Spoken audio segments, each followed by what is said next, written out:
राजा अजातशत्रु का राज्य बहुत अच्छा चल रहा था, किंतु कहते हैं ना कि समय हमेशा एक जैसा नहीं रहता। ऐसा ही अजातशत्रु के साथ हुआ। राजा कई मुश्किलों से घिर गए और उन मुश्किलों से बाहर नहीं निकल पा रहे थे। उन्होंने कई युक्तियां अपनाई लेकिन असफल रहे। एक दिन उनकी मुलाकात एक तांत्रिक से हुई। राजा ने तांत्रिक को अपनी मुश्किलें बताईं। तांत्रिक ने राजा की बातों को ध्यान से सुना, फिर उसने एक उपाय बताया। तांत्रिक ने कहा, आपको पशु बलि देनी पड़ेगी, तभी आपकी मुश्किलों का समाधान होगा। पहले तो राजा काफी सोच विचार में पड़ गया, लेकिन उन्हें जब कोई भी रास्ता न दिखा तो उन्होंने तांत्रिक की बात मान ली। तांत्रिक के कहे एक बड़ा अनुष्ठान किया गया। पशुओं को मैदान में बलि देने के लिए बांध दिया गया। संयोगवश उस समय महात्मा बुद्ध राजा के नगर में पहुंचे। वे उसी स्थान से गुजर रहे थे जहां पर राजा ने अनुष्ठान कराया था। महात्मा बुद्ध ने जब देखा कि निर्दोष पशुओं की बलि दी जाने वाली है, तो वे राजा के पास गए और बोले, राजन, आप इन निर्दोष पशुओं को क्यों मारने जा रहे हैं? राजा बोले, महात्मा जी, मैं इन्हें मारने नहीं, अपितु राज्य के कल्याण के लिए इनकी बलि देने जा रहा हूं, जिससे सारे राज्य का कल्याण होगा। महात्मा बुद्ध बोले, क्या किसी निर्दोष जीव की बलि देने से किसी का भला भी हो सकता है?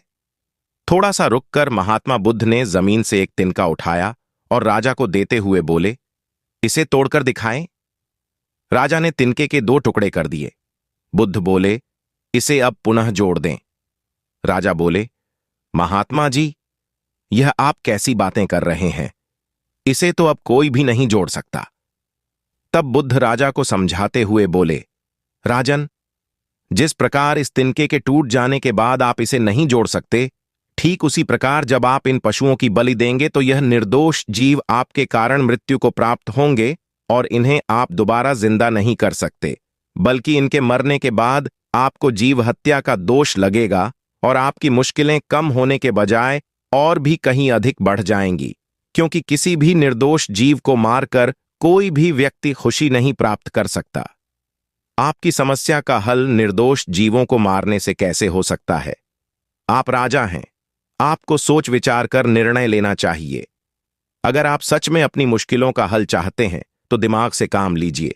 मुश्किलें तो आती जाती रहती हैं। यही जिंदगी का सच है। किसी निर्दोष जीव को मारने से समस्याएं नहीं समाप्त होंगी, बल्कि उसका हल आपको बुद्धि से ही निकालना होगा। बुद्ध की बात सुनकर अजातशत्रु उनके चरणों में गिर पड़े और अपनी भूल की क्षमा मांगने लगे।